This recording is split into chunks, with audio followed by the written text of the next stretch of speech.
আসসালামু আলাইকুম রহমতুল্লাহি ওয়া বারাকাতুহু। আলহামদুলিল্লাহি রাব্বিল আলামিন ওয়াল আকিবাতু লিল মুত্তাকিন, আম্মা বাদ। শুরু হচ্ছে শব্দে শব্দে দর্সে কোরআনের আজকের 21 পর্ব, 21তম পর্বে আমরা আজ সূরাতুল কারিয়া সম্পর্কে জানব, তেলাওয়াত করব তাজবিদ এবং তারতিলের সাথে। মুফাসসিরিনে কেরাম এই সূরা সম্পর্কে এবং রাসূলুল্লাহ সাল্লাল্লাহু আলাইহি সাল্লাম সর্বোপরি এই সূরার কি ব্যাখ্যা দিয়েছেন, 1 ঘন্টার এই দর্শে আমরা ইনশাআল্লাহ তেলাওয়াতের সাথে বিষয়গুলো জানার চেষ্টা করব। আল্লাহ তাআলা আমাদের হৃদয়কে কোরআনের জন্য মুক্ত করে দিক এবং কোরআনুল কারীম বুঝে পড়া, কোরআনুল কারীম যেন আমরা বুঝে পড়তে পারি।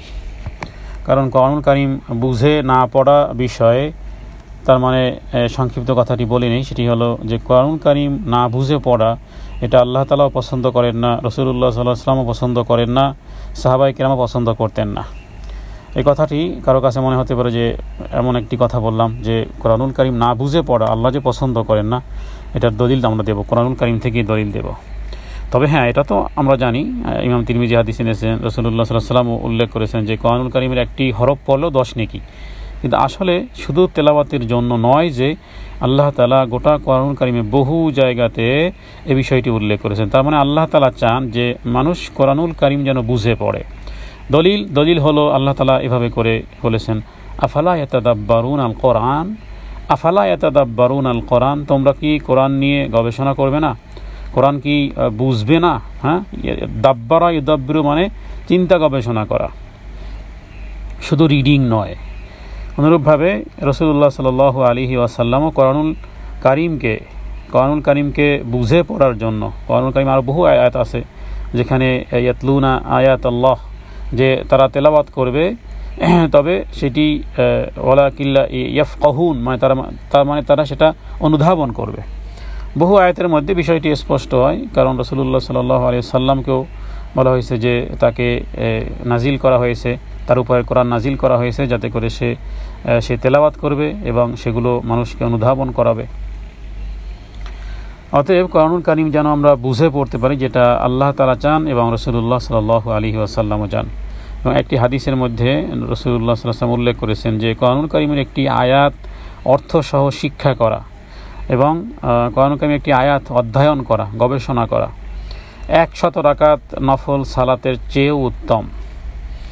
100 রাকাত নফল সালাতের চেয়ে উত্তম আল্লাহ তাআলার কালামুল্লাহর একটি আয়াত নিয়ে পড়াশোনা করা, গবেষণা করা এবং এর অর্থ অনুধাবন করা, কারণ আল্লাহ তাআলা যেটি চান।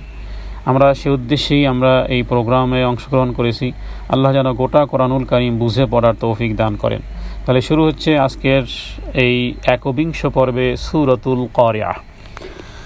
আউযু বিল্লাহি মিনাশ শাইতানির রাজীম। বিসমিল্লাহির রহমানির রহিম। সূরাতুল কারিয়া। আল কারিয়া, আল কারিয়া, টেনে টেনে লম্বা করে করে যার যতটুকু সুর আল্লাহ তাআলা যাকে যেভাবে দিয়েছেন সে তার সেই অনুযায়ী তেলাওয়াতে সুর দিয়ে পড়ার চেষ্টা করবে। কারণ একটি হাদিসের মধ্যে রয়েছে, যে ব্যক্তি কোরআনুল কারীম সুর করে পড়ে না সে ব্যক্তি ফালাইসা মিন্না, সে আমাদের দলভুক্ত নয়। এই সমস্ত হাদিসগুলোতে নবীজি বলেছেন আমার দলভুক্ত নয়, আমার দলভুক্ত নয়, আমার দলভুক্ত নয়। হ্যাঁ, প্রায় 12 বা 14টি জায়গাতে আছে এভাবে করে হাদিসের মোটামুটি, যে আমার দলভুক্ত নয়, আমার দলভুক্ত নয়। তাই এর মধ্যে এই বিষয়টা একটা বিষয়, যেমন যে ব্যক্তি আমার সুন্নাতে অনুসরণ না করে ফালাইসা মিন্না, সে আমার দলভুক্ত নয়। তো এভাবে করে যে ব্যক্তি সুর করে কোরআন পড়ার চেষ্টা করে না সে আমাদের দলভুক্ত নয়। হ্যাঁ, গান্না মানে সুর করে পড়া, কারণ কোরআনুল কারীমে তো অনেক গুন্না আছে, টান আছে, সেগুলো যখন আপনি লম্বাভাবে করবেন, তাজবিদ তার তিলের সাথে পড়বেন, তখন সেটাই হয়ে যাবে ইনশাআল্লাহ। তাহলে এখানে আল ক, এখানে শুধুমাত্র একটি টান, আল কারিয়াহ, আল কারিয়াহ। কফে টান কেন? আলিফ সাকিন ডাইনে জবর। এর অর্থ কি? আল কারিয়া, এটা আরবিতে বেশ কিছু শব্দ আছে যেগুলো দ্বারা মানুষকে সতর্ক করা হয় এবং যেগুলো মূলত আসলে কিয়ামত দিবসের নাম। মূলত সেগুলো কিয়ামত দিবসের নাম। বহু নামে আল্লাহ তাআলা কোরআনুল কারীমে বহু জায়গাতে এই সমস্ত নামগুলো উল্লেখ করেছেন। যেমন আল হাক্কাহ মানেই হলো যে কিয়ামত দিবস। আবার কোথাও বলা হয়েছে আত-তাম্মাহ, আবার কোথাও বলা হয়েছে ফাইদা জাতিস সাখাহ, আবার কোথাও বলা হয়েছে আল গাশিয়া। এগুলো হলো কিয়ামতের নাম। ভয়াবহ একটা দিন যে আছে, সেই ভয়াবহ দিনটাকে আল্লাহ তাআলা গোটা কোরআনুল কারীমে বিভিন্ন শব্দ দ্বারা আখ্যায়িত করেছেন। এর মধ্যে এটা একটা কারিয়া। তাহলে কারিয়ার এক অর্থ হলো যে কিয়ামত দিবস, যেদিন সিংহায় ফুৎকার দেওয়া হবে এবং মানুষ কবর থেকে উঠে দিক বিদিক ছুটোছুটি করবে, সেই যেই ডেটা হবে, যেই দিনটা হবে 50,000 বছরের সমান। যেহেতু একটা দিন 50,000 বছরের সমান, সেটার তো অবশ্যই একাধিক নাম থাকতে পারে। সেটা ইয়াউমুল কিয়ামা, সেটা কারিয়াও।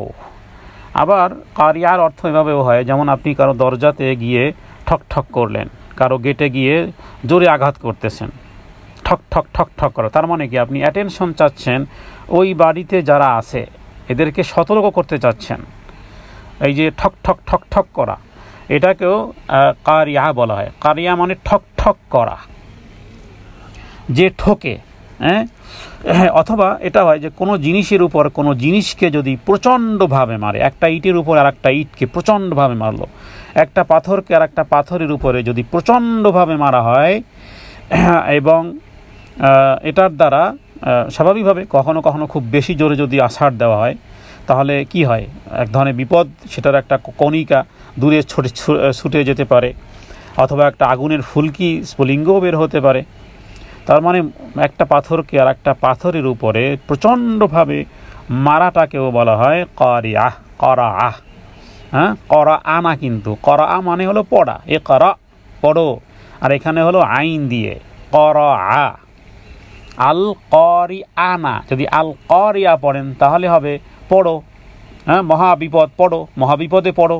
আরে মহাবিপদে পড়বে কে? কেউ পড়তে পারবে না, সবাই তো চুপচাপ থেকে যাবে। তো এখানে করাআ মানে কোনো জিনিসকে জোরে ছুঁড়ে মারা, বা যার ফলে দুর্ঘটনা বা বড় ধরনের বিপদ হতে পারে, এটাকে বলা হয় করাআ। যেমন অমুক পরিবার অমুক গোত্রের উপরে ভয়াবহ বিপদ নেমে এসেছে, এটাকে বলা হয় করাআ। তাহলে আল কারিয়াহ। তো এটি হলো যে শাব্দিক অর্থ, ভয়াবহ দুর্ঘটনা, বড় রকমের মারাত্মক বিপদের ক্ষেত্রে বলা হয় কারিয়াহ। যদিও এখানে ব্যবহার করা হয়েছে কোন দিনের জন্য? কিয়ামত দিবসের জন্য এই শব্দটিকে ব্যবহার করা হয়েছে। তার মানে ঠক ঠককারী মহাপ্রলয়। কিয়ামতের নামসমূহের মধ্যে এটা একটা নাম, আল কারিয়াহ। তার মানে মহাসংকট বা ধ্বংস, মহাকাল, ঠক্করকারী বা ঠক ঠক করা। তো কিয়ামতের যে ভয়াবহতা মানুষের হৃদয়কে যে জাগ্রত করে তুলবে, আল্লাহর দুশমনদেরকে আযাব সম্পর্কে অবহিত করবে, যেভাবে করে একজন ফকির বা মিসকিন দরজায় এসে করাঘাত করতেই থাকে যাতে করে গৃহবাসীকে সতর্ক করতে পারে। এখন তো কলিং বেলের সিস্টেম হয়ে গেছে। তো এটাও একটা, যে এর দ্বারা কলিং বেল কেন দেওয়া হয়? এই কারণে যে গৃহবাসীর দৃষ্টি আকর্ষণ করা হয়। তবে সেটা কোনো পোলাইট কোনো বিষয় নয়, বরং সেটা একটা ধ্বংসযোগ্য। তো এটাকে বলা হয় কারিয়াহ, আল কারিয়াহ, মহা দুর্ঘটনা। দেখুন, শুরুই হয়েছে মহা দুর্ঘটনা, বা মহাপ্রলয়, মহাভীতপ্রদ শব্দ, মহাবিপদ, করাঘাতকারী, ঠকঠককারী একটা প্রলয়, একটা মহা দুর্ঘটনা। আবারও আল্লাহ তাআলা রিপিট করতেছেন পরবর্তী আয়াতে, মাল কারিয়াহ, মাল কারিয়াহ। দেখুন, কারিয়ার মধ্যে আলিফ লাম কিন্তু ব্যবহার করা, মানে যদি ঠক ঠক করা হয় তাহলে আলিফ লাম কেন আসলো? আলিফ লাম এসেছে বিষয়টাকে মারেফা করার জন্য, আরও মজবুত, অত্যন্ত দৃঢ়তার সাথে। মানে ভীতি, মহাবিপদ যে যে মহা দুর্ঘটনা, যে এটা অবশ্যম্ভাবী, যে এবং সেটা প্রচণ্ডভাবে। তো সেটার এক্সপ্লেইন আবার আল্লাহ তাআলা আবারও জানো সেটাকে আবারও রিপিট করতেছেন। বলি না যে তুমি জানো কত বড় বিপদ, আরে তুমি কি জানো কত বড় বিপদ? সত্যি কি তুমি অনুভব করতে পারবে যে কি পরিমাণ বিপদ? তো এভাবে করে আল্লাহ তাআলা রিপিট করতেছেন, মাল কারিআহ, মা মানে হে নবী তুমি কি জানো কিটা, সেটা কি, সেই মহাপ্রলয়টা বা সেই মহাভীতিপ্রদ বা সেই করাঘাতকারী বা সেই যে বিশাল দুর্ঘটনা, মহা দুর্ঘটনা, সেটা কি, সেটা কি তুমি জানো? মা মানে এখানে ইস্তেফহাম, প্রশ্নবোধকের জন্য মাকে ব্যবহারে, জানো কি তুমি বা কি সেটা? হ্যাঁ, আল কারিয়া, সেই মহাপ্রলয়টা তুমি জানো কি না? তাহলে আয়াতের মধ্যে আর পূর্বের আয়াতের মধ্যে প্রথম আয়াতেও একটি টান, দ্বিতীয় আয়াতেও মাত্র একটি টান। আল কারিআতু মাল কারিআহ, মিলিয়ে যদি আমরা দুই আয়াতকে এভাবে পড়ি, আল কারিআতু মাল কারিআহ, মহাপ্রলয়, মহাবিপদ, করাঘাতকারী হে নবী তুমি কি জানো যে সেই মহাবিপদ কি? এখানে শুধু নবীকে নয়, বরং এটা প্রত্যেক ব্যক্তিকে প্রশ্ন করা যে তোমরা কি জানো? হ্যাঁ, যেহেতু বান্দার কথা, আল্লাহর কথোপকথন কোরআনুল কারিমে কার সাথে? বান্দার সাথে। মুহাম্মদ সাল্লাল্লাহু আলাইহি ওয়াসাল্লামও বান্দা, আপনিও বান্দা, আমরাও বান্দা। তো আল্লাহ তাআলা যেন আমাদেরকে, যারা কোরআন তেলাওয়াত করবে, যারা দিন ধর্ম জেনেছে, রবকে জেনেছে, এদের জন্য অ্যালার্ট। হ্যাঁ, বিপদে বন্ধুর পরিচয় কি? যে কোনো বন্ধু যদি কোনো রাস্তায় ড্রাইভিং করে, আমি যদি জানি যে অমুক জায়গাতে বিপদ আছে, তাহলে বন্ধুকে আগেই সতর্ক করা যে বন্ধু তুমি যে ওই ওয়ে যে যাচ্ছ, ওই ট্রাভেলিং যে করতে যাচ্ছ, সেখানে তো এইরকমের একটা বিপদ আছে। তো আল্লাহ তাআলা তার বান্দাকে বেশি ভালোবাসেন, কারণ ঘটনা তো ঘটবেই। হ্যাঁ, সেটা বিজ্ঞানও সেটা বুঝতে পেরেছে যে পৃথিবী একদিন ধ্বংস হয়ে যাবে, এই পৃথিবী একদিন ধ্বংস হয়ে যাবে। তো পৃথিবীর সবাই জানে ধ্বংস হয়ে যাবে, কিন্তু মুমিনরা জানে অন্যভাবে, কারণ কোরআনুল কারিমে আল্লাহ তাআলা অ্যালার্ট করেছেন।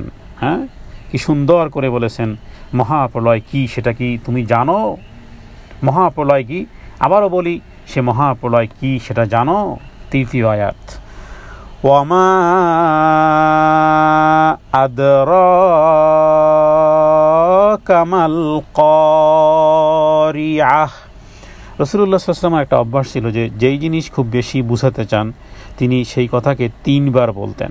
না, এই অভ্যাস আমাদের মধ্যেও থাকা উচিত, এটা সুন্নত এক ধরনের। কোরআনুল কারিমও দেখা যায় যে আল্লাহ তাআলা কোনো জিনিসকে, খুব বেশি জরুরি যে বিষয়গুলোকে আল্লাহ তাআলা 3 বার উল্লেখ করেছেন। হ্যাঁ, আল হাক্কা মাল হাক্কা মা আদরাকা মাল হাক্কা, আল কারিয়া মাল কারিয়া মা আদরাকা মাল কারিয়া। হ্যাঁ, তো গাশিয়া।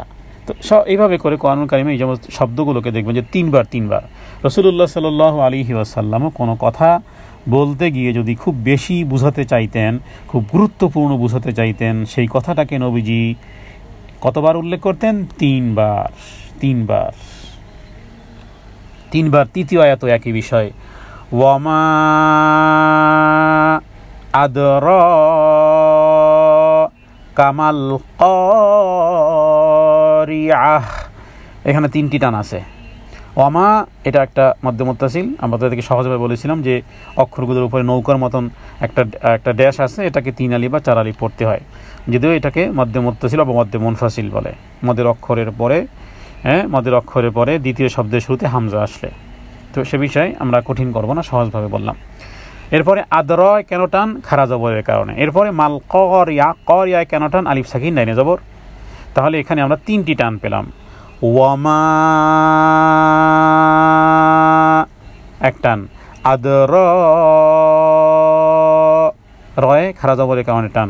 এখানে আরেকটি আমরা বলেছিলাম বা জিম দাল তোয়া কফ যখন সাকিন থাকে তখন সেটাকে বলতে হয় কলকলা। কলকলা মানে হলো যে শব্দের প্রতিশব্দ প্রতিধ্বনি আসবে। আদ র হলে প্রতিধ্বনি আসতো না, কিন্তু আমি এমনভাবে টাচ করেছি আদ আজ আক আব, এই যেটা এটাকে বলা হয় কলকলা, শব্দের প্রতিশব্দ রিটার্ন আসবে। আদ র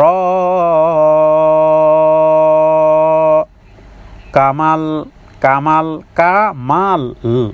মা এখানে ধরছে লামকে, কিন্তু এমনি মা লিখতে কিন্তু আলিফ সাকিন ডানে জবরের মতন। যদি শুধু এভাবে হয় যে আমি এভাবে পড়বো আদরাকামা, এটাও তাজবিদ অনুযায়ী শুদ্ধ আছে, কারণ আলিফ সাকিনের জবর পাওয়া গেছে, টান দিয়েছি। কিন্তু এখানে আলিফ সাকিন ডাইনে জবর থাকলেও এখানে আমি টান দেব না, এই কারণে যেহেতু পরবর্তীর শব্দটা সাকিন হওয়ার কারণে মিম ডাইরেক্ট গিয়ে লামকে ধরেছে, যার কারণে আলিফ সাকিন ডাইনে জবর আর থাকলো না, বরং সাকিন সাকিন হয়ে গেল, 2 সাকিন হয়ে গেছে। তাহলে আদরাকামাল কারিয়াহ, কফে কারণ আলিফ সাকিনের জবরের কারণে। আর আনা কিন্তু আমি আগেই বলেছি, যদি আপনারা এই আল কারিয়া মাল কারিয়া কামা আদরাকা মাল কারিয়া, এই কারিয়া কারিয়া যদি পড়েন তাহলে অর্থই পরিবর্তন হয়ে যায়। কারণ করা মানে হলো পড়া, আর করা মানে হলো কোনো জিনিসকে কোনো জিনিসের উপরে জোরে প্রচণ্ডভাবে মারা, এবং এটার মারাটা এরকমের যে একটা দুর্ঘটনা ঘটে গেছে বা ফেটে চৌচির হয়ে গেছে বা কণিকা সমূহ মানে চতুর্দিকে ছড়িয়ে ছিটিয়ে পড়েছে, তাহলে জোরেও মারা, আবার একটা দুর্ঘটনাও, একটা বিপদও।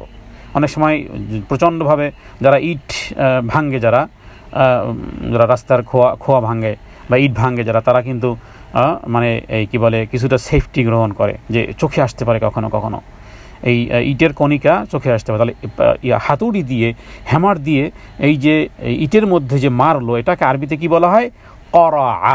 করা বলা হয়। তার মানে প্রচণ্ডভাবে সে হাতুড়ি দিয়ে ইটের উপরে মারতেছে, আর ইটগুলো ভেঙ্গে টুকরো টুকরো হয়ে যাচ্ছে, হ্যাঁ, দূরে দূরে ছড়িয়ে ছিটিয়ে যাচ্ছে, এটাকে বলা হয় করা।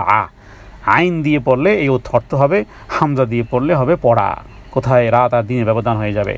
তাহলে আল কারিআহ মাল কারিআহ, হ্যাঁ, আইনের উচ্চারণ গলার মধ্যখান থেকে। ওয়ামা আদরাকা মাল কারিআহ, ওয়াও মানে কি?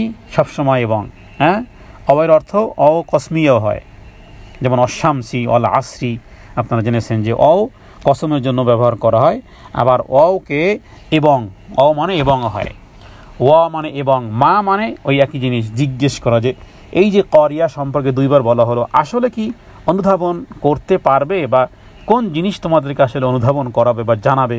আদরাকা মানে জানা, কা মানে তুমি, তোমাকে।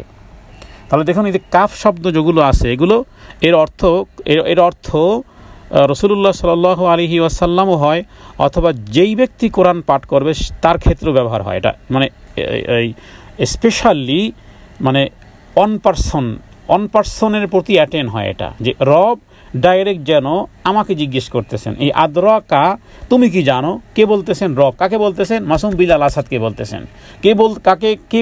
কাকে বলতেছেন?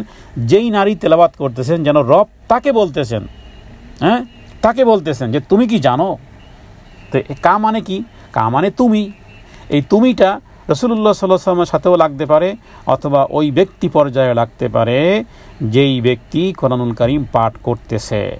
তার মানে এটা এমন কোনো শুধু তেলাওয়াত করলাম, সব নিয়ে নিলাম, রমজান মাসে বহু খতমাতি করলাম না, এখানে তোমাকে বলা হচ্ছে, হ্যাঁ, only for you, attend to you, হ্যাঁ। তো ফর ইউ মানে তোমাকে শুধুমাত্র রাসূলুল্লাহ সাল্লাল্লাহু আলাইহি ওয়াসাল্লাম। কোরআন কি তাহলে শুধুমাত্র নবীজির উপরে অবতীর্ণ হয়েছে? এটা হুদাল্লিন নাস, নাসের মধ্যে আপনি আছেন, নাসের মধ্যে আমি আছি, আমরা আছি, তোমরা আছো, সবাই আমরা নাসের মধ্যে আছি। নাস মানে মানুষ। তাহলে যত জায়গায় আদরাকা পাবেন বা আনতা পাবেন, কা পাবেন, এগুলো অর্থ হলো মানে heading to you, heading to me, যে তেলাওয়াত করবে তার প্রতি। যেন রব আমাদেরকে বলতেছেন যে জানো কি সেই মহাপ্রলয়টা কি।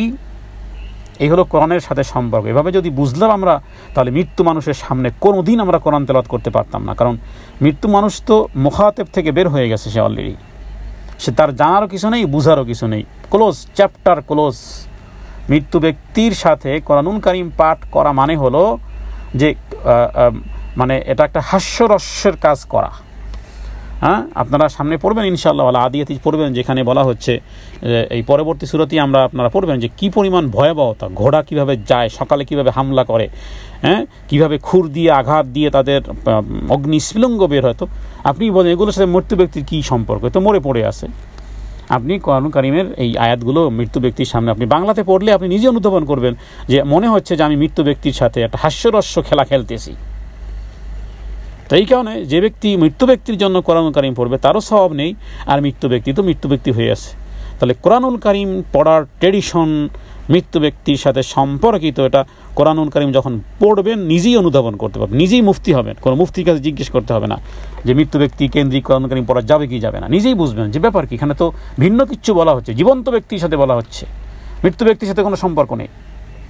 তাহলে কা মানে খুব ভালো করে অ্যাটেনশন নেন, কা মানে আপনি, কা মানে তুমি। এখানে যারা অংশগ্রহণ করেছেন, যারা এই ভয়েস পরবর্তী শুনবেন, প্রত্যেক ব্যক্তি তোমাকেই বলা হচ্ছে, আল্লাহ তোমাকেই বলতেছেন আদরা কামা, তুমি কি জানো? মাল করিয়া, মা মানে মা মানে একই বিষয় বা মায়ের উদ্দেশ্যটা মহাপ্রলয়। আল করিয়া মানে সেই ভয়াবহ দুর্ঘটনা। তোমাকে হে বান্দারা তোমাদেরকে কিসে জানাবে সেই মহাভীতি শব্দটা কি, মহাবিপদ সম্পর্কে তুমি কি জানো? হ্যাঁ, করাঘাতকারী সম্পর্কে তুমি কি জানো? 3 বার কিন্তু বলা হয়ে গেছে আল করিয়া শব্দটাকে 3 বার, খুব বেশি অ্যাটেনশন নেওয়ার জন্য। আল্লাহ রাসূলও 3 বার বলতেন, আল্লাহ তাআলাও 3 বার, যদিও একবার বলাটাই যথেষ্ট ছিল। কিন্তু কিসে তোমাকে জানাবে সেই ঠকঠককারী, সেই বিপদ সংকুলান, হ্যাঁ, বড় ভয়াবহ দুর্ঘটনা, বড় রকমের মারাত্মক বিপদের ক্ষেত্রে, হ্যাঁ, মহা দুর্ঘটনা, সেগুলো সম্পর্কে তুমি কি জানো? এবার তোমাকে মানে এটা হলো এক ধরনের প্রশ্ন করে অ্যাটেনশন করা হয়েছে, না জানি না কি, যেহেতু দেখি নাই আমরা জানি না। তাহলে এবার আল্লাহ তাআলা এটাকে মানে প্রশ্ন, আবার তিনিই দিচ্ছেন উত্তর। 4র্থ আয়াত থেকে সেটার আবার উত্তর দেওয়া হচ্ছে। আল্লাহ তাআলা বলতেছেন যে তাহলে শোনো, কারণ যেটা এখন শুনতেছো সেটা অবশ্যই দেখবে। 4র্থ নম্বর আয়াত থেকে এটার প্রতি উত্তর। ইয়াউমা ইয়াকুনুন নাসু কাল ফারাশিল মাবসুস। শব্দ ভালো করে ট্রাই করুন। ইয়াউমা ইয়াকুনুন নাসু, ইয়াউমা, কোথাও টান নেই, ইয়াকুনু, কেন টান? অসাকিন ডানে পেশ। ইয়াউমা ইয়াকুনুন, এটাকে বলা হয় ওয়াজিব গুন্না। নাকের বাসি থেকে যেটা উচ্চারণ করতেছি এটা হলো ওয়াজিব গুন্না। নুনের উপরে তাসদিদ আছে, এই কারণে। আবার টানও আছে, কেন? আলিফ সাকিন ডাইনে জবর। তাহলে ইয়াউমা, ইয়া টান নেই, কুনুন নাসু, 2টি টান 1টি গুন্না, কুনুন নাসু, অজিব গুন্না এবং আলিফ সাকিন ডানে জবরের টান। এরপরে কাল ফারাশিল, কাল ফারাশিল, টান কয়টি? মাত্র 1টি। ফারা এখানে টান, আলিফ সাকিন ডানে জবরের কারণে টান। কাল ফারাশিল মাব, ওই যে বার উপরে সাকিন থাকার কারণে আমরা কলকলা করব, মাব। সুস, ফায়ের উচ্চারণ হলো জিহ্বার আগা সামনের দাঁতের মাথার সাথে লাগিয়ে উচ্চারণ করবেন সা, হ্যাঁ, অথবা জিহ্বার আগা থেকে কিছুটা ভিতরের দিকে সামান্য সা, অথবা জিহ্বার মধ্যখান থেকে উচ্চারণ করতে পারা যায়, তবে জিহ্বাটাকে সামনের দাঁতের সাথে লাগিয়ে দিতে হবে। তারপরে সা মাব সুস, একেবারে পাতলা নরম ফায়ের উচ্চারণ। তাহলে 4র্থ আয়াত, ইয়াউমা ইয়াকুনুন নাসু কাল ফারাশিল মাবসুস। ফারায় কেন টান? আলিফ সাকিন ডানে জবরের কারণে টান। মাবসুস কেন টান? অসাকিন ডানে পেশের কারণে টান। তাহলে ইয়াউমায়া মানে আমরা জানি ইয়াউম শব্দের অর্থ হলো দিন, কারণ বহু জায়গাতে আমরা এটা রিপিট করেছি। হ্যাঁ, বেশ কিছুদিন রিপিট করলে যদি খুব দিল ও দিমাগ দিয়ে শ্রবণ করেন যে না আসলেই হৃদয়ঙ্গম করতে চাচ্ছি, বুঝতে চাচ্ছি, তাহলে আর ভুলবেন না। তা নাহলে পরীক্ষার হলে যেভাবে করে রিমাইন্ডার না থাকলে যেমন প্রশ্নপত্র পেয়ে সব ভুলে যাবে, তো ঠিক আমরা এইভাবে ভুলে যাব। এই জন্য ইয়াউম শব্দের অর্থ হলো দিন। সূরা ফাতিহাতে পড়েছি না, মালিক ইয়াউমিদ্দিন, ইয়াউম। আচ্ছা, তাহলে ইয়াকুন মানে অবশ্যম্ভাবী হবে। কানা ইয়াকুনু মানে ছিল, অথবা কানা ইয়াকুনু মানে হওয়াও বোঝানো হয়। ইয়াকুনু যেমন কুন ফায়াকুন, সূরা কি বলে, সূরা ইয়াসিনের মধ্যে আছে। আল্লাহ যখন কোনো জিনিস চান বলেন কুন, কুন মানে হও, ফায়াকুন অতপর হয়ে যায়। আল্লাহ বললেই হয়ে যায়, সুইচ টিপতে হয় না, আল্লাহর গবেষণা করতে হয় না, শুধু বললেই হয়ে যায়। তাহলে কানা ইয়াকুনু মানে হওয়া, এখানে ইয়াকুনু হবে। মানুষ, আর নাস মানে মানুষ, নাস মানে হলো মানুষ, যারা সূরা নাসের মধ্যে আমরা পড়েছি। তাহলে এরপরে কা মানে অনুরূপ। কাফের অর্থ হলো সামঞ্জস্য, কাফ মানে হলো অনুরূপ। ফারাস, ফারাস বলা হয় আরবিতে, একাধিক অর্থের মধ্যে এটা একটা, যে পতঙ্গের মতন, পতঙ্গ, পতঙ্গ। মাবসুস মানে বিক্ষিপ্ত। ফারাস শব্দের অর্থ হলো পতঙ্গ, আর মাবসুস শব্দের অর্থ হলো বিক্ষিপ্ত। এটা হলো যে করিয়া করিয়া করিয়া তিনবার যে বলা হয়েছে, সেটার একটা প্রথম ধাপ, যে সেদিন এমন একটা হবে, ইয়াউমা ইয়াকুনুন নাস, সেদিন মানুষ, বা যেদিন মানুষ হবে বিক্ষিপ্ত পতঙ্গের মতো, মানুষ হবে বিক্ষিপ্ত পতঙ্গের মতো। কারণ ইসরাফিল যখন সিংহায় ফুৎকার দিবে, তিনটা ফুৎকার দেওয়া হবে, যেটাকে আরবিতে কোরআনুল কারীম ভাষা বলে সুর। ইয়াউমা ইউনফাখু ফিস সূর, ইয়াউমা ইউনফাখু, ফাখু মানে নাফাখা ইয়াফনুফু মানে ফু দেওয়া। রাসূলুল্লাহ সাল্লাল্লাহু আলাইহি সাল্লাম একবার রাত্রেবেলা ঘুম থেকে উঠে গেছেন, একবার তড়িঘড়ি করে। হযরত আয়েশা জিজ্ঞেস করলেন, ইয়া রাসূলুল্লাহ, মাত্রই তো একটু ঘুমালেন, আবার তড়িঘড়ি করে উঠে গেলেন। বললেন, রাসূলুল্লাহ সাল্লাল্লাহু আলাইহি ওয়াসাল্লাম বললেন যে, হে আয়েশা, কিভাবে ঘুমাবো যেখানে ইসরাফিল সিংহায় ফুৎকার দেওয়ার জন্য সিংহায় মুখ লাগিয়ে নিয়েছে এবং মাথাকেও নত করে নিয়ে ফেলেছে। মানে ভালো করে জোরে ফু দেওয়ার জন্য, যেভাবে করে আমরা মাইক্রোফোনে যখন কথা বলি, তখন মাইক্রোফোনটা একটু মুখের কাছে নেই এবং একটু প্রস্তুতি গ্রহণ করি।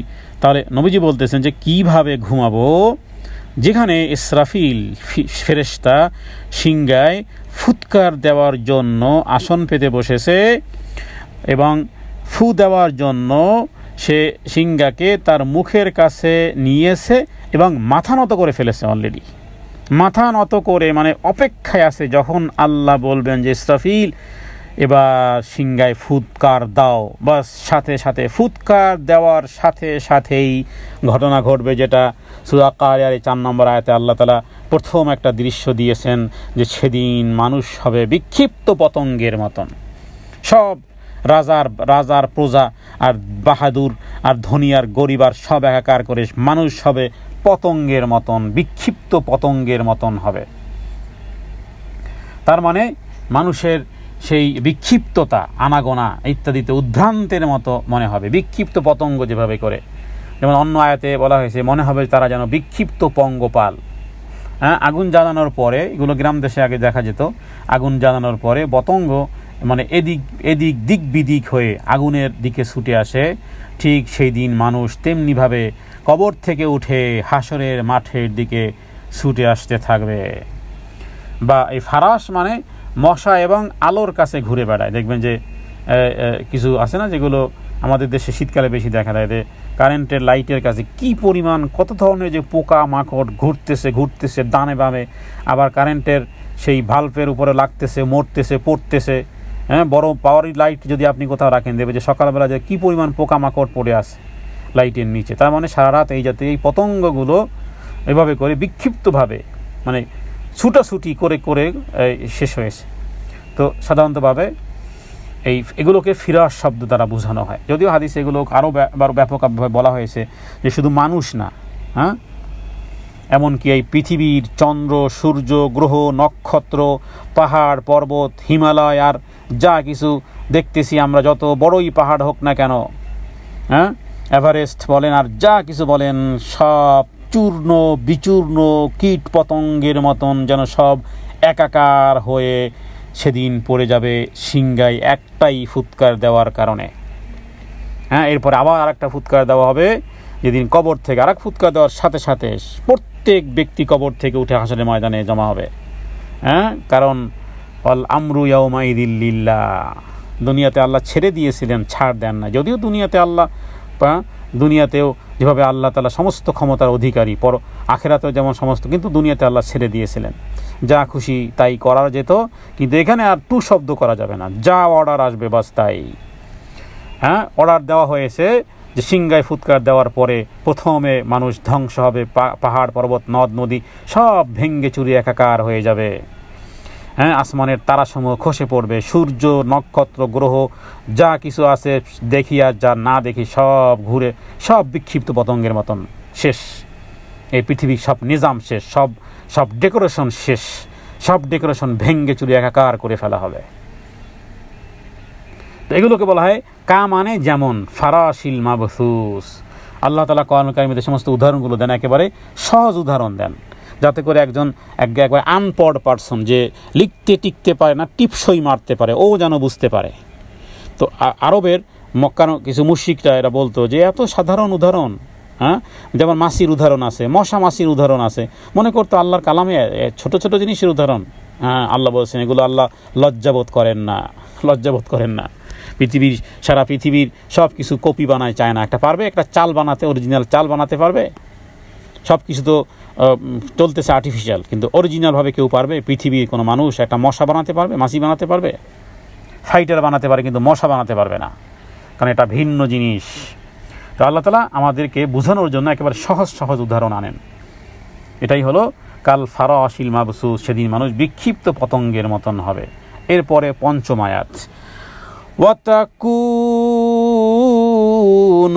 জিবালু কালইহনিল মানফুশ। ওয়াতাকুন কেন টান দিলাম? অসাকিন ডানে পেশ, ওয়াতাকুনুল। এরপরে জিবালু কেন টান দিলাম? আলিফ সাকিন, ডানে জবরের কারণে টান দিয়েছি। এরপরে কালইহনিল, কোথাও টান নেই, কালইহনিল টান নেই। মানফুশ,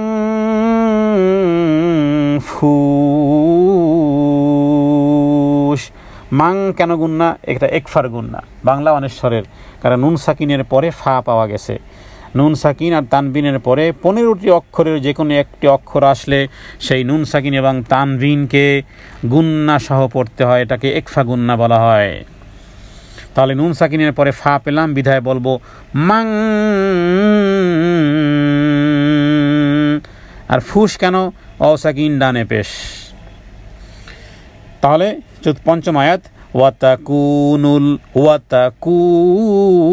এই আয়াতের মধ্যে যে টানগুলো আশা করি একেবারেই পরিচিত। তাহলে এই টানগুলো ব্যতীত 1 2 3 তিনটি টান পাওয়া গেল, একটা গুন্না পাওয়া গেল। তাহলে এই তিনটি টান ব্যতীত অনশান্তি টানও দেয়া চলবে না। এটার নাম হলো শুদ্ধ করে কোরআন কারীমের তেলাওয়াত।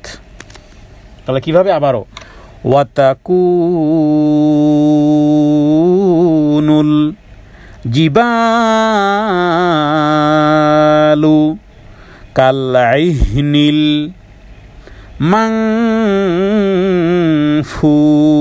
মানফুশ।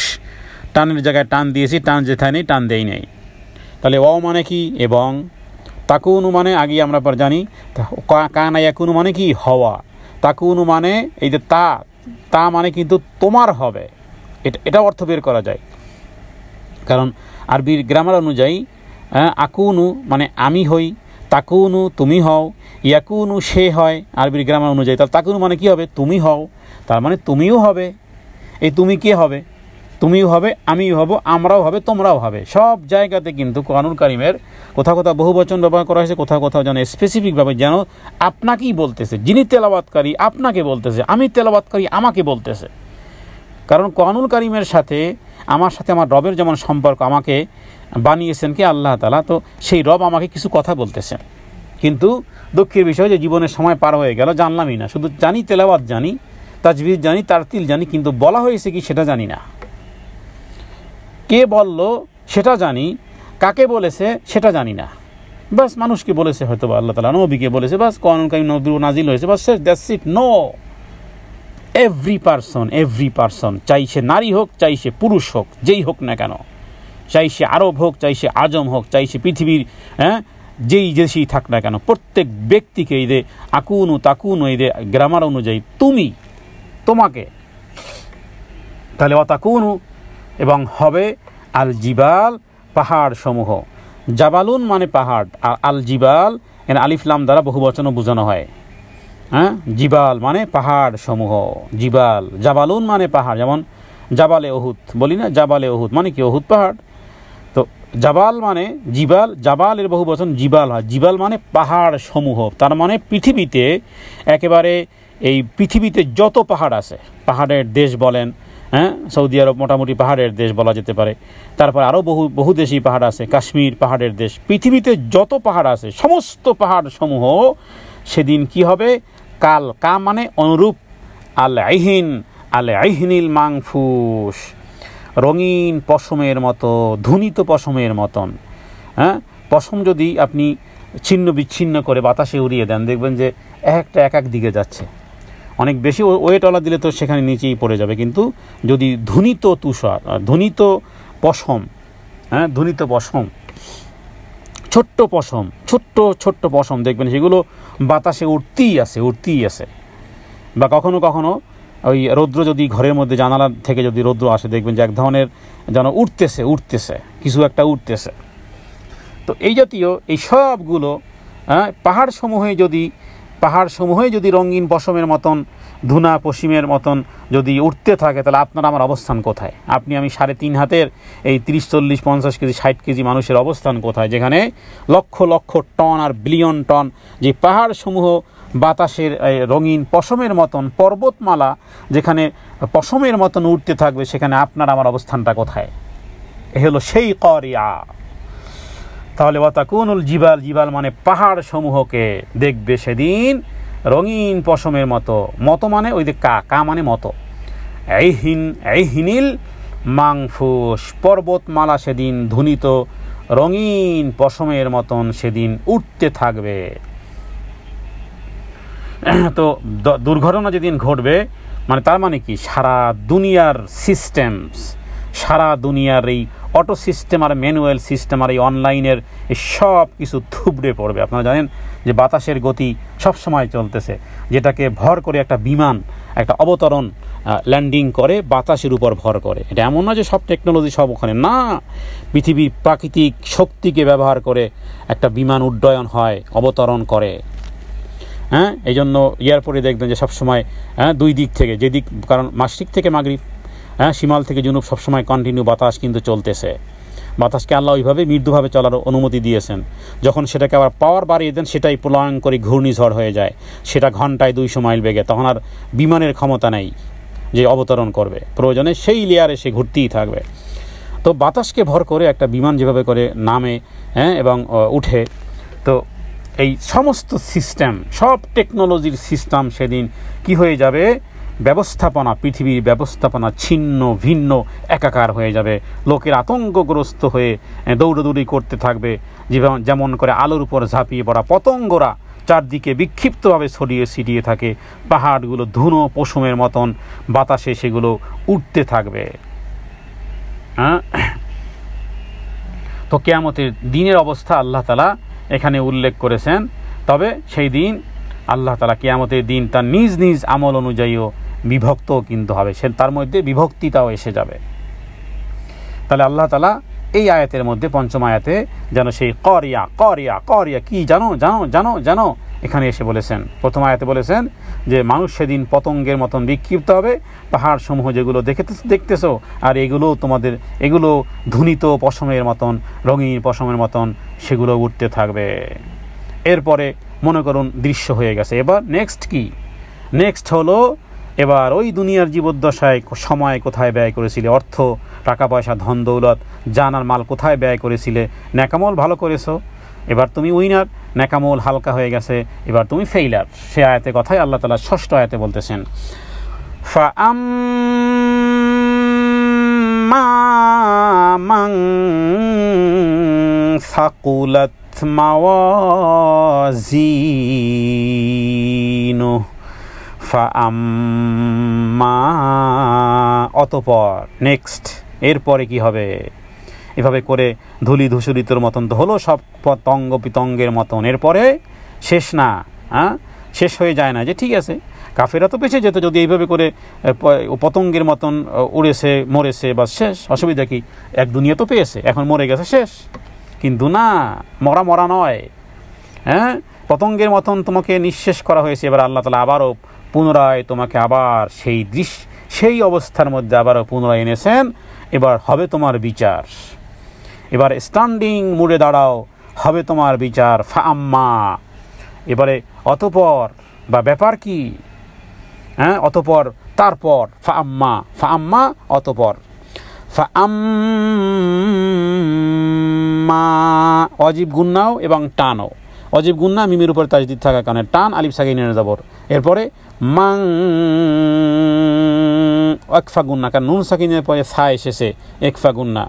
মাং সাকুলাত, সায়ের উচ্চারণ পাতলা নরম। মাওয়াজিনুহু, তিনটি টান, মাওয়া খারা জবরের কারণে, জি ইয়া সাকিন ডাইনেজের, হু হা উল্টা পেশ হু, তিন টান, একটা হলো খারা জবরের টান, একটা হলো ইয়া সাকিন ডাইনেজের টান, জি নুহু হা উল্টা পেশ হু, মাওয়াজিনুহু। তাহলে টান আর গুন্না। ফাআম্মা মান সাকুলাত মাওয়াজিনুহু, ফাআম্মা মানে অতঃপর, মান মানে যার, এবার কই যাবেন, এবার তো আপনার, মান মানে যার মানে তোমার, মান মানে যার মানে আপনার, মান শব্দের অর্থ হলো যার, যেই ব্যক্তি, সাকুলাত মানে ভারী হবে, মাওয়াজিনুহু তার পুণ্যের পাল্লাসমূহ কি হবে, ভারী হবে, যার পুণ্যের পালা ভারী হবে, পুণ্যের পালা, ভালো কাজের পাল্লাটা ভারী হবে। ফাআম্মা মান সাকুলাত মাওয়াজিনুহু, অতঃপর যার পাল্লা ভারী হবে, সৎকর্মের পাল্লা যার ভারী হবে। সৎকর্মের পাল্লা ভারী করার দিন কিন্তু মরণের আগ মুহূর্ত পর্যন্ত। এখানে কম্পিটিশন, কে ভালো কাজ করতে পারে। তো এখানে আল্লাহ তাআলা ওজন এবং তার ওজন হালকা হওয়া বা ভারী হওয়া, এটাতে আল্লাহ তাআলা এই মাওয়াজিন শব্দ ব্যবহার করা হয়েছে। কারণ মিজান আমরা সূরা আর-রহমানে পড়ব, মিজান মানে কি, দাড়ি পাল্লা, আর মাওয়াজিন মানে মিজান সমূহ, দাড়ি পাল্লা সমূহ। তো এটার অর্থ হলো যে আমল সেদিন ওজন করা হবে। আজ আমল সেদিন, বান্দার আমলের ওজন হওয়া যেমন সত্যি, তেমনি আমলকারীর ওজন হওয়া সত্য। অনুরূপভাবে আমল নামার ওজনও করা হবে। এই ক্ষেত্রে মনে রাখতে হবে যে কিয়ামতে মানুষের আমল ওজন করা হবে, গণনা করা হবে না। হাউ মেনি করেছো, হাউ মেনি নেই, কারণ হাউ মেনির মধ্যে সংখ্যা আছে, এভাবে সংখ্যা নয়, বরং ইন্টারনালি তার মধ্যে আল্লাহর সন্তুষ্টি আছে কিনা, তাহলে সেটা কাউন্টডাউনে আছে। যদি সন্তুষ্টি না থাকে তাহলে কাউন্টডাউনে নেই। কথার কথা, আমি 5টা হজ করেছি, বললাম 5টা হজ করেছি, কিন্তু 5টা হজের ক্ষেত্রে আমার পাস লিখতে পারি আমি যে আমি মক্কাতে গিয়েছি, হজের মৌসুমে গিয়েছি, আমি পয়সাপাতি খরচা করেছি, কিন্তু উদ্দেশ্য ছিল মানুষ দেখানো, মানুষ আমাকে হাজি বলবে। এই পাস আর কিয়ামতে পাস নাই, জিরো হয়ে আছে, ওখানে জিরো। এই জন্য কেন জিরো হলো? যেহেতু আল্লাহ সন্তুষ্টি ছিল না, জিরো। এই কারণে জিরো। এই কারণে কিয়ামতের দিন কাউন্টডাউন হবে রকম দিয়ে নয়, সংখ্যা দিয়ে নয়। মানে মানুষের আমল ওজন করা হবে, গণনা হবে না। আমলের ওজন ইখলাস এবং আন্তরিকতার সুন্নাতের সামঞ্জস্যের কারণে সেটা অ্যাকসেপ্ট হয়, সেটা অ্যাডেড হয়, আদারওয়াইজ সেটা ডিডাক্টেড হয়, সেটা মারদুদ হয়, সেটা মকবুল হয় না। কারণ আমল আন্তরিকতাপূর্ণ সুন্নতের সাথে সামঞ্জস্য সংখ্যায় কম হলেও তার আমল কিন্তু অনেক বেশি হয়। আমরা প্রায় বলি 1 কোটি টাকা দান করেছেন, 1 কোটি টাকা দান করেছেন, উদ্দেশ্য সামনে নির্বাচনে জেতা, ফলাফল 0 0 and 0 0। আর এক ব্যক্তি 1 মুষ্টি মাত্র গম দান করেছে আল্লাহর সন্তুষ্টির জন্য, তাহলে এটাকে আল্লাহ তাআলা উহুদ পাহাড় পরিমাণ বৃদ্ধি করবেন। তাহলে এক মুঠ গম আল্লাহর সন্তুষ্টির উদ্দেশ্যে হলো উহুদ পাহাড়, আর মানুষ দেখানো আমল, মানুষের বাহবা পাওয়ার আমল যদি হয় 1 কোটি টাকাও ফলাফল 0 0 and 0। এই জন্য কাউন্টডাউন হবে, আমলকে ওজন করা হবে, হিসাব করা হবে না। মুতার যুদ্ধে রাসূলুল্লাহ সাল্লাল্লাহু আলাইহি সাল্লাম মানুষের কাছে মাল চাইলেন। হযরত আবু বকর তার মাল আনলেন, সামান্য কিছু মাল তার ছিল, আর ওমর রাদিয়াল্লাহু তাআলা আনহু বললেন সারা জীবন তো আবু বকরের সাথে পারি নাই, এবার এই কম্পিটিশনে আমি জিততে চাই। তার মানে হযরত ওমর রাদিয়াল্লাহু তাআলা সমস্ত মালকে অর্ধেক করে ফেললেন, অর্ধেক করে একটা বিশাল গাঠি গুঠি সহ নবীজির সামনে উপস্থিত করেছেন।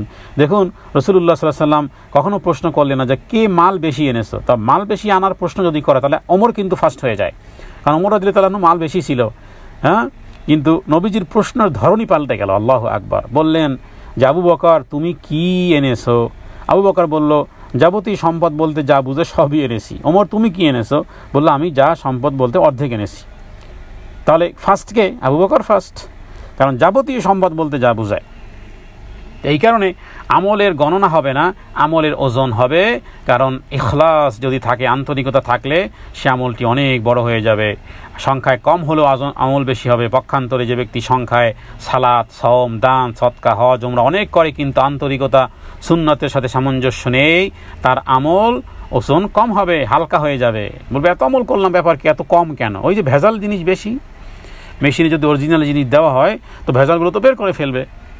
তাহলে তখন কি হবে? আমল হালকা হয়ে যাবে, অথবা না মানুষের নেকি তার পাপের চেয়ে ওজন বেশি হবে। তো কোরআন কারিমে আল্লাহ তাআলা এই বিষয়টি উল্লেখ করেছেন। বহু আয়াতে আল্লাহ তাআলা বলেছেন যে সেদিন যাদের পাল্লা ভারী হবে তারা সফল কাম হবে। আবার কোথাও বলা হয়েছে হে নবী আমি কি বলবো যে কারা ব্যর্থ, যাদের দুনিয়ার জীবনের সমস্ত আমল নষ্ট হয়ে গেছে। তো এই কারণে কিয়ামতের দিন আল্লাহ কি করবে? আমাদের আমলকে আল্লাহ ওজন করে দিবেন। যদিও ওজন করা বিষয়ে আমরা বুখারী হিসেবে একটি হাদিসকে আমরা পাই যে এক তো হলো আমল আমরা করতে হবে এই কোয়ালিটি অনুযায়ী, আল্লাহর সন্তুষ্টি, তাহলে আমাদের আমলটা ভারী হবে। আর তাসবিহ হিসেবে সহিহ বুখারী থেকে একটি হাদিস পাওয়া যায় যে ব্যক্তি সুবহানাল্লাহি ওয়া বিহামদিহি সুবহানাল্লাহিল আযীম পড়বে, তাহলে সেই ব্যক্তির আমল ভারী হবে। তাহলে আমরা দুই কাজও করব, আমরা আমাদের ইখলাসের সাথে আমরা কাজও করব, তাহলে নিশ্চয়ই অবশ্যই আমাদের আমল ভারী হবে ইনশাআল্লাহ। আর সেই সাথে এই তাসবিহটিও পড়ব সুবহানাল্লাহি ওয়া বিহামদিহি সুবহানাল্লাহিল আযীম। বুঝে পড়তে হবে তাসবিহ তাহলিল বুঝে পড়তে হয়, না বুঝে পড়ে কোরআন কারীমের মতো মুখস্থ পড়লে হয় না। সুবহানাল্লাহি ওয়া বিহামদিহি বুঝতে হবে, সুবহানাল্লাহিল আযীম কি বুঝতে হবে। তাহলে নেকের পাল্লা কি হবে? ভারী হবে। কিয়ামতের দিন নেকের পাল্লা ভারী হবে। আল্লাহ তাআলা কোরআন কারীমে বলেছেন ওয়ানাযাউল মাওয়াজিনাল কিসতা লিয়াউমিল কিয়ামা, কিয়ামতে আমি দাড়ি পাল্লা ওজন করো, ফালা তুযলামু নাফসুন শাইআন ওয়া ইন কানা মিসকালা হাববাতিন মিন খারদালিন আতাইনা বিহা, কারো অনুপরিমাণও জুলুম করা হবে না। সরিষার দানা পরিমাণ ভালো কাজ করলে আমি সেটা কিয়ামতের দিন আনব, এবং ওয়াকাফা বিনা হাসিবিন, আমি হিসাব নেওয়ার জন্য যথেষ্ট। ভাবনার কোনো কিছু নেই, মুমিনের জীবনে শুধু আনন্দ। মুমিনের জীবনে পরকাল সম্পর্কে যদি আমি জানি যে সেখানে আমার প্রতিফল আছে, দুনিয়ার কোনো কষ্ট মনে হবে না। কারণ আমার নেকের পাল্লায় ওজন হবে। নেকের পাল্লা ভারী হলে আমি কি হব? এই 6ষ্ঠ আয়াতের পরে এই 7ম আয়াতে আল্লাহ তাআলা সেটা বলেছেন, ফাম্মা মান সাকুলাত মাওয়াজিনুহু, যার নেকের পাল্লা কি হবে? ভারী হবে, পাল্লা সমূহ ভারী হবে। সে থাকবে কোথায়?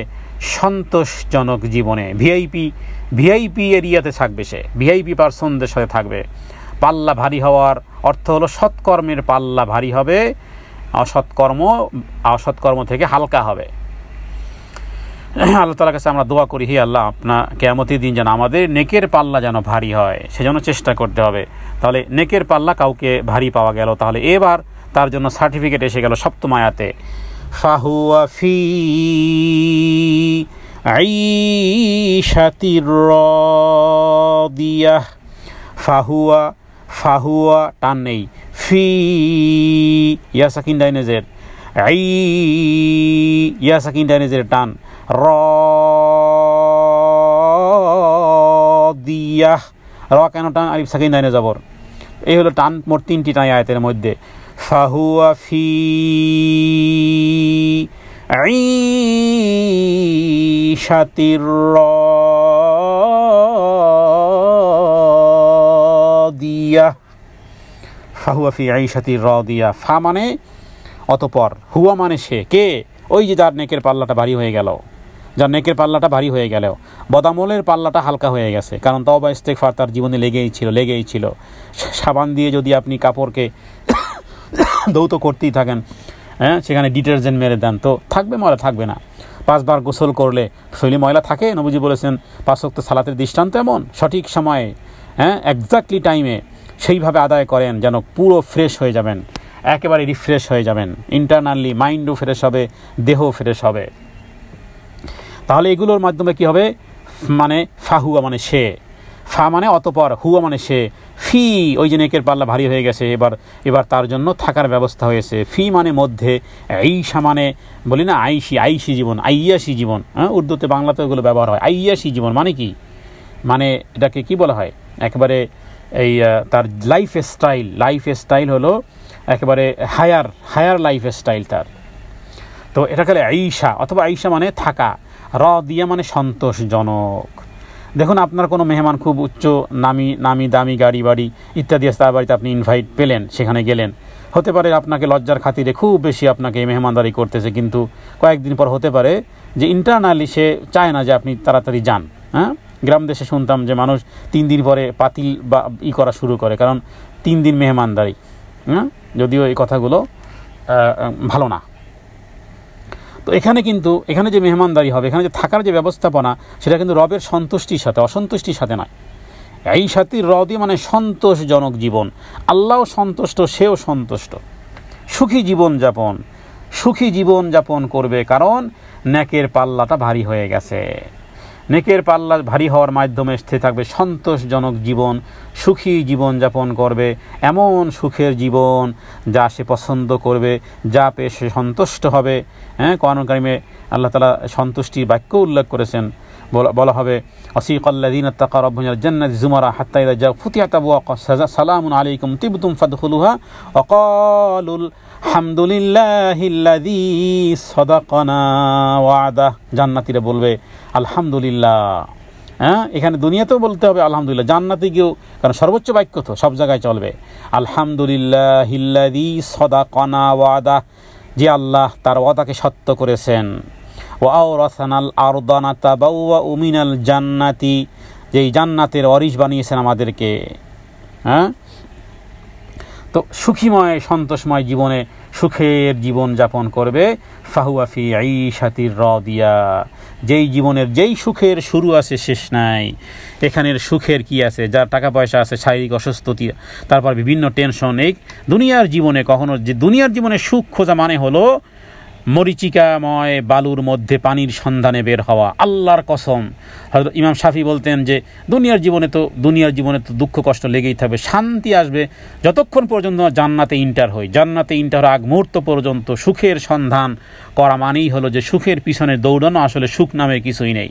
যাদেরকে আমরা দেখি যে তাদের দালান কোঠা, বাড়ি, টাকা পয়সা, ক্ষমতা ইত্যাদি, আরে সুখে নেই। বহু ব্যক্তিদের বাহ্যিকভাবে কভারিং করা মনে হয়েছে সুখের সাগরে অবগাহনে তারা চলতেছে।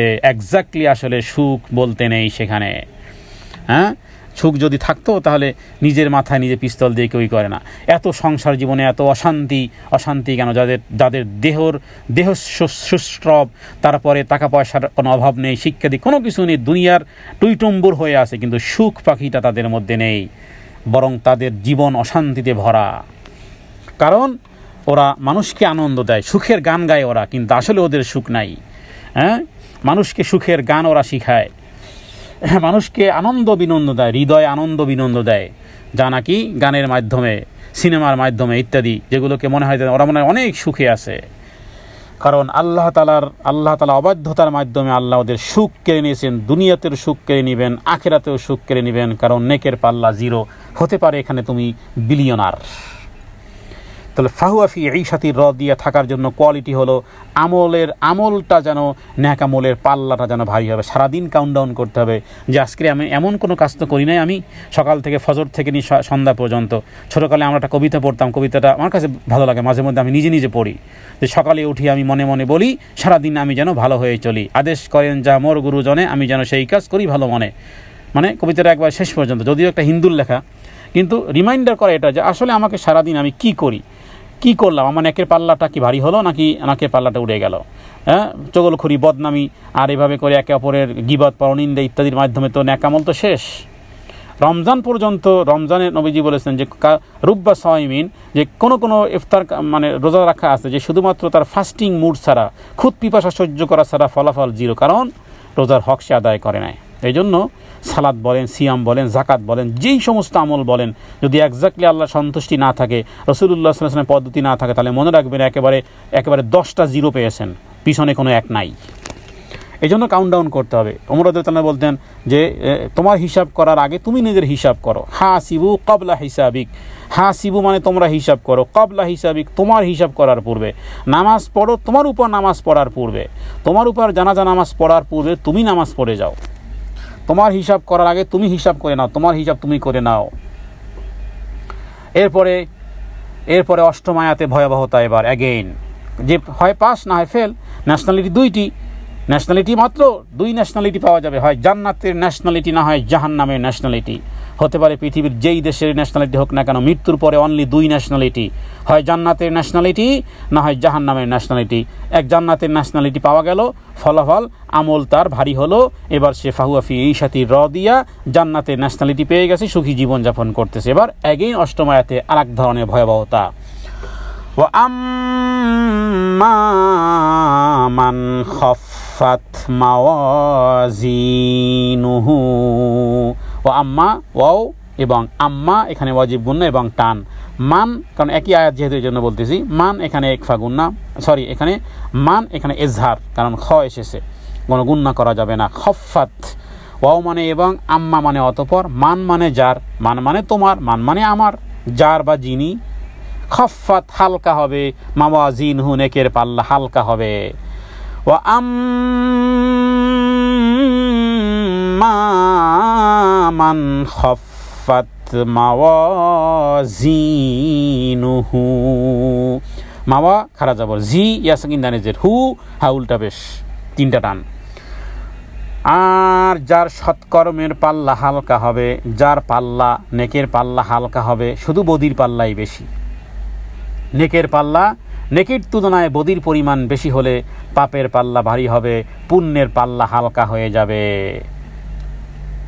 তার কি হবে? ফা উম্মুহু হাওিয়া, ফা উম্মুহু, ফা অজিব গুন্নার, হু উল্টা পেশ, তাহলে একটা গুন্না একটা টান। ফা উম্মুহু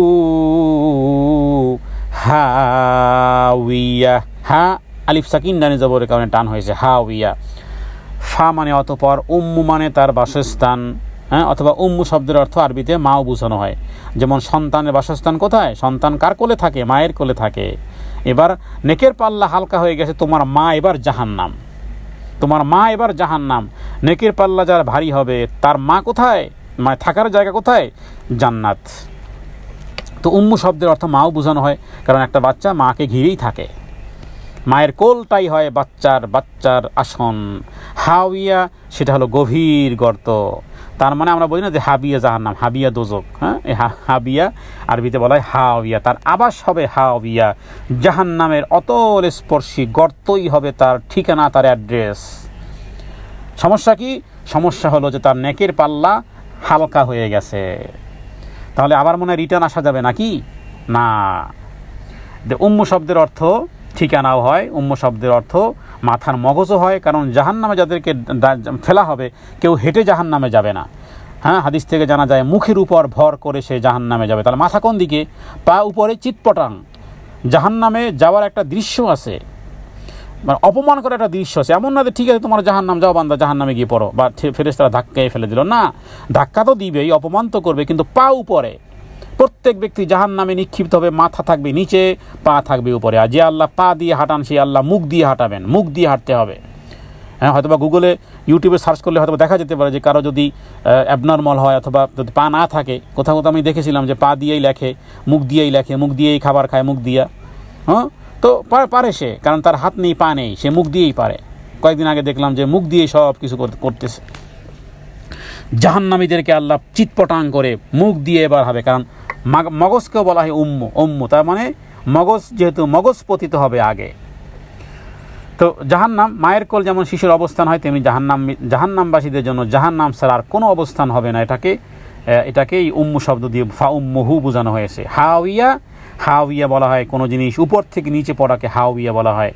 উঁচু জায়গা থেকে নিচুকে পড়া, গভীর গর্তে কোনো জিনিস পড়ে গেলে সেটাকে বলা হয় হাওয়িয়া। জাহান্নামকে হাওয়িয়া বলার কারণ হলো জাহান্নাম হবে অত্যন্ত গভীর, পড়তে লাগে 70 বৎসর। কথার কথা, কারো যদি মনে করুন এক মিনিটের জাহান্নামের শাস্তি হয়েছে, বাস 1 মিনিট, তাহলে 1 মিনিট শাস্তি পাওয়ার জন্য কোথায় যেতে হবে? 70 বছর ধরে তার পড়তে হবে, তারপরে 1 মিনিটের জাহান্নাম শাস্তি হবে, তারপরে আবার 70 বছর উঠতে লাগবে। মানে এক্সাম্পল বোঝার জন্য যে যদি কোনো ব্যক্তির মাত্র আল্লাহর পক্ষ থেকে হুকুম হয় যে ঠিক আছে এই ব্যক্তিকে মাত্র 1 মিনিটের জাহান্নাম দাও, শুধু জাহান্নামে একটু চুবাও 1 মিনিট, তাহলে সেই জাহান্নামে পড়তে কত বছর লাগে? 70 বছর। বুখারী মুসলিম হাদিস আছে, নবীজি একদিন সাহাবায়ে কেরাম বিকট আওয়াজ শুনলেন। নবীজি জিজ্ঞেস করেন, জানো কি বিকট আওয়াজটা কি? বললো যে না, আল্লাহ ওয়া রাসূলুহু আলাম, আল্লাহ এবং রাসূল ভালো জানেন। নবীজি বললেন 70 বছর আগে একটা পাথরকে জাহান্নামের উপর থেকে ফেলে দেওয়া হয়েছিল, সেটা আজ গিয়ে তলায় পড়েছে, সেই শব্দই তোমরা আল্লাহ তাআলা তোমাদেরকে শুনিয়েছেন। তো হাবিয়া এই কারণে বলা হয় জাহান্নামের গভীর গর্তে গিয়ে পড়বে। ফাউম্মুহু হাবিয়া। আমরা রবের কাছে প্রার্থনা করি, হে আল্লাহ আপনি আমাদের নেকের পাল্লাকে ভারী করে দিয়েন, জান্নাত যেন হয় আমাদের ঠিকানা, আমাদের নেকের পাল্লা যেন হালকা না হয়। হালকা হয় যেই সমস্ত কারণে, সেই কারণগুলো ফাইন্ড আউট করে যেন আমরা সেই রাস্তা বন্ধ করতে পারি। এর মধ্যে আমরা জানলাম আজকের আল্লাহর সন্তুষ্টি থাকতে হবে বরকরার, রাসূলুল্লাহ সাল্লাল্লাহু আলাইহি ওয়াসাল্লামের পদ্ধতি থাকতে হবে বরকরার, এক্স্যাক্টলি 100% থাকতে হবে, তাহলেই হবে নেকের পাল্লা ভারী। যাই করি না কেন, হোক না ছোটই কোনো আমল করি। এরপরে 10ম আয়াত আল্লাহ তাআলা সে বিষয়ে বলেছেন যে হাবিয়াটা কি জানবে? ওয়ামা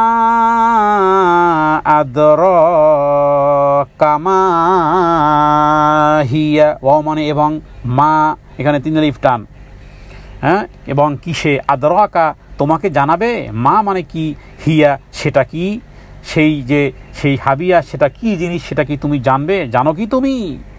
কারণ কি আগেই বলেছি যে এই কথা আল্লাহ তাআলা খুব বেশি গুরুত্ব আরোপ করতে চান, দিল ও দিমাগে ইনপুট করাতে চান বান্দার।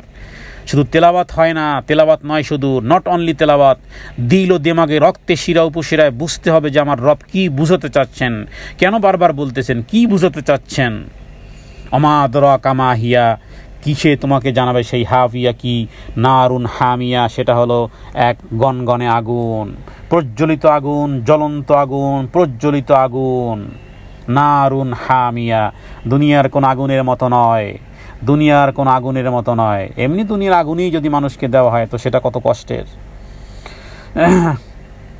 তো আল্লাহ তাআলা সেই বিষয়গুলো সতর্ক করেছেন যে নেকের পাল্লা এবার দেখা যাক কে কত টাকা পয়সা কামানোর যেই প্রতিযোগিতা আমরা সূরা তাকাসুতে জানলাম, আজকের থেকে আমরা নেক কিভাবে কামাতে পারি, নেকের কম্পিটিশন হবে। টাকা পয়সার ধন দৌলতের চেহারা সৌন্দর্য, গাড়ি আর বাড়ির কম্পিটিশন বাদ দাও মিয়া, তোমার কি পেয়েছো না পেয়ে সেটা জানার বিষয় নয়, আমার নেকামল ঠিক আছে কিনা, দিন আর রাত আমার কোন কাজে কাটে, রবের অবাধ্যতায় কাটে, রবের প্রতি পৃষ্ঠ প্রদর্শনকারী হিসেবে কাটে নাকি আনুগত্যকারী হিসেবে কাটে, সেটাই দেখার বিষয়। কম্পিটিশন হবে, এটা নেকের কাজে কম্পিটিশন হবে, কারণ তা না হলে হবে হাবিয়া জাহান্নাম। হ্যাঁ, ওমা আদরাকা মা, কেন এই হাবিয়া কার সতর্কবাণী? নেকের পাল্লাটা হালকা হয়ে গেছে, এবার যাও কোথায়? এবার তুমি যাও হাবিয়ায়। হে নবী, হাবিয়াটা কি জানেন? হাবিয়া হলো নারুন হামিয়া। নারুন হামিয়া মানে জাহান্নামের ভয়াবহতা, আযাবের কঠিনতাকে বোঝানোর জন্য প্রশ্নসূচক শব্দ ব্যবহার করা হয়। মানুষের যা কল্পনা ধারণার বাইরে থাকে, মানুষের জ্ঞান বিজ্ঞান তা আয়ত্ত করতে পারে না, তার প্রকৃত অর্থ জানতে অক্ষম। হ্যাঁ, এই মানে অর্থ মানে আপনাকে কিসে জানাবে সেটা কি জিনিস পৃথিবীর কোনো ব্যক্তি জানতে পারবে না, কেউ জানতে পারেনি, বরং আল্লাহ জানিয়েছেন। জাহান্নাম জান্নাত সম্পর্কে আল্লাহ জানিয়েছেন। রাসূলুল্লাহ সাল্লাল্লাহু আলাইহি ওয়াসাল্লাম মিরাজ রজনীতে দেখেছেন, তাকে শুধুমাত্র দৃশ্যগুলো দেখানো হয়েছে আর সেগুলো তিনি বর্ণনা করেছেন। আর আল্লাহ তাআলা এখানে কালামের মধ্যে তিনি জানাচ্ছেন যে জানেন কি সেই জিনিসটা কি? ওমা আদরাকা মা হিয়া নারুন হামিয়া। নারুন হামিয়া, দুটিটা আয় টান, আলিফ সাকিন ডাইনে জবর, এরপরে রুন তানবিনের পরে হা এসেছে, এজহার করতে হবে, গুণনা করা যাবে না। আর হামিয়া, হায়ের উপরে হা আলিফ মানে আলিফ সাকিন ডাইনে জবর, কারণে টান হবে হামিয়া। নারুন হামিয়া। হামিয়া বলা হয় আগুন হবে অত্যন্ত লেলিহান আগুন। নবীজি বলেছেন, রাসূলুল্লাহ সাল্লাল্লাহু আলাইহি ওয়াসাল্লাম বলেছেন, আদম সন্তান যে আগুন ব্যবহার করে সেটি জাহান্নামের আগুনের 70/1 উত্তপ্ততা সম্পন্ন, 70/1। হ্যাঁ, তাহলে জাহান্নামের আগুন এটার থেকে আরও মানে হাউ মেনি ডিগ্রি, সেটার আরও তেজস্বিতা 69, 69 ভাগ বেশি। আর অন্য হাদিসে নবীজি বলেছেন যে তোমরা যে আগুন ব্যবহার করতেছো এটাকে জাহান্নামের আগুনের 70/1, এবং এই আগুনটাকে 2 বার সমুদ্রের মাধ্যমে ঠান্ডা করা হয়েছে। দুনিয়ার আগুনকে আল্লাহ তাআলা কতবার ঠান্ডা করেছেন? সমুদ্রের পানি দিয়ে 2 বার ঠান্ডা করেছেন। 2 বার সমুদ্রের মাধ্যমে ঠান্ডা করা হয়েছে। না করলে এই আগুন দিয়ে আমরা উপকৃত হতে পারতাম না, এই আগুন দিয়ে আমরা উপকৃত হতে পারতাম না। যেখানেই রাখতাম সেটাই আবার সেখান থেকে একেবারে ধসে গিয়ে ওই সেই জাহান্নামের সাথে গিয়ে আগুনটা মিলিত হতো। কিন্তু এটাকে আল্লাহ ব্যবহারযোগ্য করেছেন সমুদ্রের পানির মধ্যে ডুবিয়ে রেখে। এই জন্য তাহলে জাহান্নামের আগুনের মোটামুটি একটা হাদিস থেকে পাওয়া যায় যে সবচেয়ে হালকা যার হবে আগুনের জুতা পরিয়ে রাখা হবে। আর আগুনের জুতা পরার কারণে মাথার ঘিলু টকবক টকবক টকবক টকবক করে, ভাত যেভাবে করে পাতিলের মধ্যে যেভাবে করে টকবক টকবক করে ফুটে, মাথার ঘিলু টকবক টকবক করে ফুটতে থাকবে। কেন? শুধুমাত্র পাদুকা স্যান্ডেল পরানো আছে, আর কিচ্ছু নেই, আর কোনো আজাব টাজাব নেই। এই স্যান্ডেল পরানোর কারণে মাথার ঘিলু টকবক, এটা হলো সর্বনিম্ন আজাব। এবং এই স্পেশাল সর্বনিম্ন আজাব আর কারো ব্যক্তিকে দেওয়া হবে না, একজন ব্যক্তিকে দেওয়া হবে, কারণ তিনি একজন স্পেশাল ব্যক্তি ছিলেন দুনিয়ার জীবদ্দশায়, যিনি সারাটা জীবন রাসূলুল্লাহ সাল্লাল্লাহু আলাইহি ওয়াসাল্লামের সাথে ছায়ার মতো লেগেছিল, মৃত্যুর আগ মুহূর্ত পর্যন্ত ছায়ার মতো লেগেছিল। তিনি আর কেউ নন, তিনি হলেন সেই মক্কার কুরাইশদের সর্দার আবু তালেব রাসূলুল্লাহ সাল্লাল্লাহু আলাইহি ওয়াসাল্লামের সাথে সারা জীবন লেগেছিল। আবু তালেব বেঁচে থাকা অবস্থাতে কোনো ব্যক্তি রাসূলুল্লাহ সাল্লাল্লাহু আলাইহি ওয়াসাল্লামের গায়ে কোনো আঘাত করতে পারেনি, কটু কথা বলতে পারেনি, শুধু বিচার এসেছে বস আমি দেখবো, যাও তোমরা। তো আবু তালেব নবীজির মাথার উপরে একেবারে আমব্রেলা হয়েছিলেন। সেই আবু তালেব এত এত ভালোবাসতেন, কোলে পিঠে করে মানুষ করেছেন, নিজের সন্তানের চেয়ে বেশি ভালোবাসা দিয়েছেন মুহাম্মদ সাল্লাল্লাহু আলাইহি ওয়াসাল্লামকে। এই স্পেশাল হওয়ার কারণে আবু তালেবের একটা জুতা পরিয়ে দেওয়া হবে, আর যার কারণে মাথা ঘিলু টকবক টকবক করে ফুটতে থাকবে। এটা স্পেশাল ব্যক্তিদের জন্য একেবারে সর্বনিম্ন আযাব, এই আযাব আর কাউকে দেওয়া হবে না। হাদিস থেকে আমরা জানি রাসূলুল্লাহ সাল্লাল্লাহু আলাইহি ওয়াসাল্লাম বলেছেন যে জাহান্নাম আল্লাহ তাআলার কাছে একবার কমপ্লেইন করলো, শিকায়ত করলো। জাহান্নাম বলল, হে আল্লাহ, আমার মধ্যে এই পরিমাণ তেজস্বিতা, এই পরিমাণ যে আমার এক আগুন আর এক আগুনকে যেন খেয়ে ফেলতেছে, একাংশ আর একাংশ খেয়ে ফেলতেছে। দেখেন না, গ্যাস সিলিন্ডার যেটা, সেটাও এক ধরনের আগুন, জ্বালানি আগুন, কিন্তু যখন আবার আগুন লাগে, আগুন আবার আগুনকে কিভাবে ভস্মীভূত করে দেয়। তো জাহান্নাম বলল, হে রব, আমার এক অংশ আর এক অংশ খেয়ে ফেলতেছে। এরপরে আল্লাহ তাআলা তাকে 2টি নিঃশ্বাস ফেলার অনুমতি দিলেন। একটা হলো শীতকাল, একটা হলো গ্রীষ্মকাল। গ্রীষ্মকালে 48 টেম্পারেচার, 60 টেম্পারেচার, টু হট। এটা কেন? জাহান্নামের নিঃশ্বাসের ফলাফল। এই যদি হয় নিঃশ্বাস, তাহলে আসল জিনিসটা কি? সুতরাং যত বেশি শীত পাও সেটাও জাহান্নামের ঠান্ডা থেকে, আবার যদি গরম অনুভব করো সেটাও জাহান্নামের উত্তপ্ততা। তার মানে জাহান্নামে শুধু আগুনের শাস্তি না, ঠান্ডার শাস্তিও কিন্তু জাহান্নামে আছে। জাহান্নামে ঠান্ডার শাস্তিও আছে। আপনি বরফ ধরে দেখেন, বরফের মধ্যে ঠেকে দেখেন কেমন লাগে, সেটা কি আযাব। তো জাহান্নামে আগুনের শাস্তিও আছে, ঠান্ডার শাস্তিও আছে। তাহলে ঠান্ডার -10 -20, সমস্ত দেশে -20, তারা জানে ঠান্ডা কাকে বলা হয়। তো এখন এগুলো জাহান্নামের নিঃশ্বাস। এরপরে আল্লাহ তাআলা তাকে 2টি শ্বাস নেওয়ার অনুমতি দিলেন, যেটা গ্রীষ্মকাল আর শীতকাল। তো এই কারণে এই হলো নারুন হামিয়া, এলো হামিয়ার ব্যাখ্যা। আল্লাহ তাআলার কাছে আমরা দোয়া করি, হে আল্লাহ, যেই ভয়াবহতার কথা আপনি আমাদেরকে শুনিয়েছেন, রাসূলুল্লাহ সাল্লাল্লাহু আলাইহি ওয়াসাল্লাম মাধ্যমে নাজিল করেছেন, কোরআনুল কারীমে আয়াত বানিয়ে আমাদের সাথে কথোপকথন করেছেন, আল্লাহ আমাদেরকে জানিয়েছেন। আল্লাহ আপনি আমাদেরকে তৌফিক দেন, আমরা যেন ওই হাবিয়ে জাহান্নাম থেকে দূরে থাকতে পারি, এবং আমাদের নেকের পাল্লা যেন ভারী হয়। নেকের পাল্লা ভারী হওয়ার মাধ্যমে আয় রব্বে কারীম, আয় তাবারাকার রহমান, আমাদের জন্য আপনি ফি ঈশাতির রাদিয়া, আপনি আমাদের জন্য লিখে দেন, চিরসন্তুষ্টি আপনি আমাদের জন্য লিখে দেন। আমরা যারা শুনলাম, সময় ব্যয় করলাম, হে আল্লাহ আপনি আমাদের নেকের পাল্লাকে, এই যে সময় ব্যয় করলাম, আমরা শ্রম দিলাম, আমরা আমাদের সাধ্য অনুযায়ী চেষ্টা করলাম, আল্লাহ এগুলোকে কেন্দ্র করে, কোরআন কারীমের এই দর্শকে কেন্দ্র করলে আল্লাহ আমাদের নেকের পাল্লাকে কিয়ামতের দিন আল্লাহ অতি ভারী করে দিবেন এবং আপনার সন্তুষ্টির জান্নাতে আপনি আমাদেরকে স্থান দিবেন। এই প্রার্থনা হে রব্বে কারীম আপনার কাছে আমরা করতেছি।